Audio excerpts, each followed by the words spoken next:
Hello friends, welcome back to anime explanation Bangla. আজ ফিরে এসেছি নতুন একটি এক্সপ্লেনেশন ভিডিও নিয়ে। আজ আমরা দেখতে যাচ্ছি 2016 সালের বিখ্যাত অ্যানিমেশন সিনেমা মোয়ানা। সিনেমাটি দর্শক ও সমালোচক মহলে বেশ প্রশংসা কুড়িয়েছিল। আইএমডিবি রেটিংও 7.6। সিনেমার শুরুতে আমরা দেখতে পাই একটি দ্বীপে সমুদ্রের পাড়ে গল্পের আসর বসেছে। একজন বৃদ্ধ মহিলা অনেকগুলো বাচ্চাকে গল্প শোনাচ্ছে। হাজার বছর আগে চারিদিকে পানিতে টইটুম্বুর ছিল। দেবী নিজের হার্ট থেকে পানির মধ্যে প্রাণীকুল সৃষ্টি করে, কিন্তু মাউই নামক এক শেপ শিফটিং ডেমিগড সেখানে এসে দেবীর হার্ট চুরি করে পালিয়ে যখন সমুদ্রের কাছে চলে আসে তখন সেখান থেকে একটি অগ্নি দানব বের হয়। মাউই তার ফিশ হুক নিয়ে সেই দানবের সামনে ঝাঁপিয়ে পড়ে, কিন্তু সে তার সাথে পেরে ওঠে না। তার ফিশ হুক ও দেবীর হার্ট সমুদ্রের মধ্যে হারিয়ে যায়। এরপর আমরা দেখতে পাই সেই গ্রামের প্রধানের পিচ্চি মেয়ে সুযোগ পেতেই সমুদ্রের কাছাকাছি চলে আসে। সে দেখতে পায় একটি কচ্ছপকে অনেকগুলো পাখি মিলে ডিস্টার্ব করছে। সে পাখিদের হাত থেকে বাঁচিয়ে সেই কচ্ছপটিকে সমুদ্রের পাড়ে নিয়ে আসে। কচ্ছপটি সমুদ্রের যেখানে যায় সেখানেই পানি ফাঁকা হয়ে রাস্তা হয়ে যাচ্ছিল, অনেকটা হযরত মুসা আলাইহিস সালামের সেই ঘটনার মতো। আসলে এখানে সমুদ্র সেই দেবীর হার্টটি দেওয়ার জন্য মোয়ানাকে সিলেক্ট করেছে। মোয়ানা সেই হার্টটি হাতে নেয়, কিন্তু তখনই হঠাৎ তার বাবা সেখানে চলে আসে। সে আসতেই সমুদ্র আবারও নর্মাল হয়ে যায় এবং একটি শেলের উপরে স্রোতে ভেসে মোয়ানা পাড়ে চলে আসে। তার হাত থেকে হার্টটি পড়ে যায়। সে আবারও সেটি কুড়িয়ে নিতে চায়, কিন্তু তার বাবা তাকে সমুদ্রের কাছে ঘেঁষতে দেয় না। এরপর অনেক বছর কেটে যায়।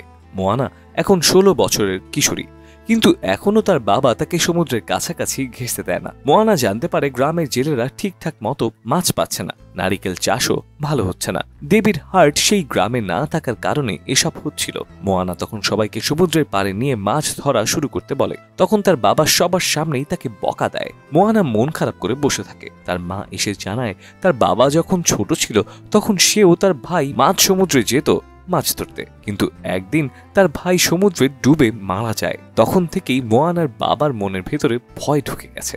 সে চায় না তার পরিবারের আর কারোর সাথে এরকম কোনো দুর্ঘটনা ঘটুক, কিন্তু মোয়ানার মনেও জেদ চেপে আছে।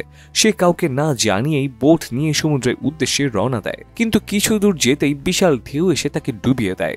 সে কোনো মতে সমুদ্রের পাড়ে উঠে আসে। সমুদ্রের পাড়ে তার দাদি চলে আসে। সে জানায় তাদের পুরো গ্রামের লোকজন আগে সমুদ্রে নিয়মিত চলাফেরা করত, কিন্তু যখন থেকে দেবীর হার্ট চুরি হয়েছে তখন থেকেই পৃথিবীর বেশ বেহাল দশা। সে মোয়ানাকে জানায় যদি সে সবকিছু আগের মতো করতে চায় তাহলে তাকে হার্টটি খুঁজে বের করে সেটি জায়গা মতো রাখতে হবে।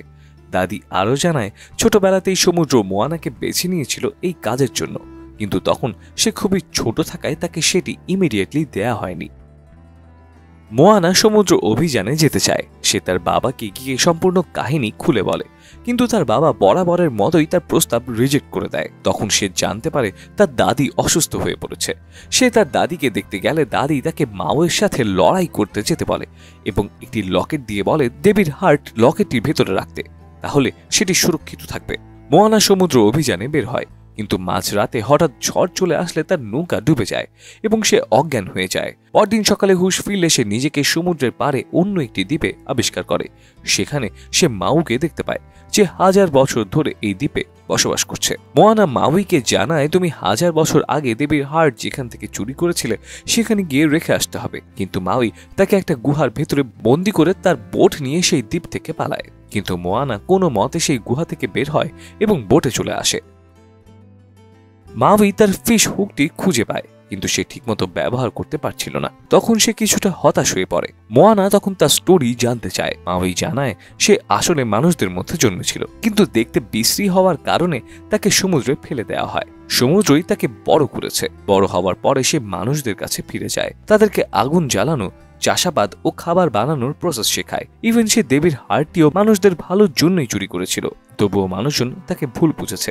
মোয়ানা যখন তাকে বলে তুমি খুব ভালো, কিন্তু দেবীর হার্ট চুরি করার কারণে দেবীর পাশাপাশি মানুষজনও তোমার উপরে ক্ষেপে আছে, তাই তোমাকে দেবীর হার্ট ফেরত দিয়ে মাফ চাইতে হবে। মাউই মোয়ানার কথা অনুযায়ী এই কাজ করে। এরপর সে তার ফিশ হুকটি ঠিকঠাক মতো ব্যবহার করতে পারে, এমনকি আগে সেই শেপ শিফটার পাওয়ারটিও সে ফিরে পায়। সেদিন রাতে হুট করেই সে অগ্নি দানবটি আবারও তার সামনে চলে আসে এবং তাদের নৌকায় অ্যাটাক করে। মোয়ানাকে বাঁচানোর জন্য মাউই তার ফিশ হুকটি দিয়ে ডিফেন্স করে। অগ্নিদানবের অ্যাটাকে তাদের বোট অনেক দূরে সরে যেতে থাকে। মাভির ফিশ হুকটিও পুরোপুরি নষ্ট হয়ে যায়। মাভি হতাশ হবার পাশাপাশি রেগেও যায়। নিজের ইমোশনকে কন্ট্রোল করতে না পেরে সে একটি ঈগলের রূপ নিয়ে উড়ে চলে যায়। মোয়ানা একাই বোটে রয়ে যায়। মোয়ানা হতাশ হয়ে যায় এবং সমুদ্রকে হারটি ফিরিয়ে দেয় এবং বলে, তুমি হারটি ফিরিয়ে নাও, আমি একা এই কাজ করতে পারবো না, এই কাজের জন্য অন্য কাউকে বেছে নাও তুমি। সমুদ্র তখন হারটি ফিরিয়ে নেয়, কিন্তু এরপরই মোয়ানার দাদির আত্মা সেখানে আসে এবং তাকে বলে, সমুদ্র অনেক আগেই তোমাকে বেছে নিয়েছে, সমুদ্র কখনো ভুল হতে পারে না, এত সহজেই হাল ছেড়ে দিও না। দাদির এই কথা শুনে মোয়ানো সমুদ্রে ডুব দেয় এবং হারটি আবারও তুলে নিয়ে আসে। এরপরই আবারও সেই অগ্নি দানবটি তার সামনে চলে আসে, কিন্তু মোয়ানা ভয় না পেয়ে আগে বাড়তে থাকে। কিন্তু অগ্নি দানবের আঘাতে তার বোট আবারও উল্টে যায়। সে বোটটি ঠিক করার চেষ্টা করে, কিন্তু তখন আবারও সেই অগ্নি দানব অ্যাটাক করতে থাকে। বোটের কাছাকাছি আসতেই একটি ঈগল এসে দানবটির হাত কেটে দেয়। সেই ঈগলটি অন্য কেউ না, মাভি বিভিন্ন রূপ নিয়ে সেই দানবটির সাথে ফাইট করতে থাকে। সেই সুযোগে মোয়ানা ওই দ্বীপ পর্যন্ত পৌঁছে যায়, কিন্তু দ্বীপে গিয়েও সে হারটি রাখার মতো জায়গা খুঁজে পাচ্ছিল না। সে দূর থেকে দানবটির দিকে তাকাতেই বুঝে যায় সেটি কোথায় লাগাতে হবে। তখন সে বুঝে যায় এটি আসলে কোনো দানব না, বরং এটি সেই দেবী যে নিজের হার্ট হারানোর পরে রেগে গিয়ে এরকম হয়ে গেছে। মোয়ানা সমুদ্রকে বলে তার জন্য রাস্তা তৈরি করতে।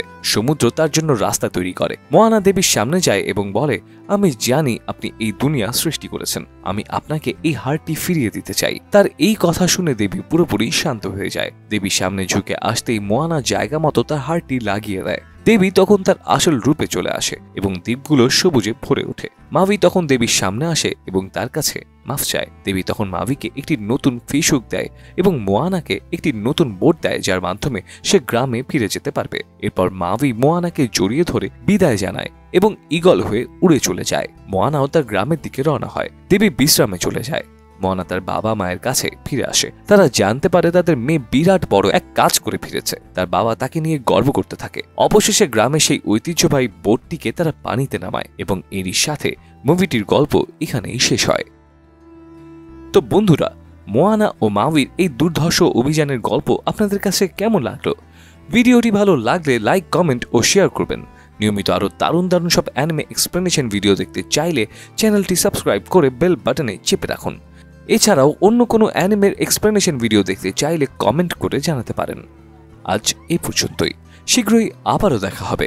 সেই পর্যন্ত বিদায় বন্ধুরা।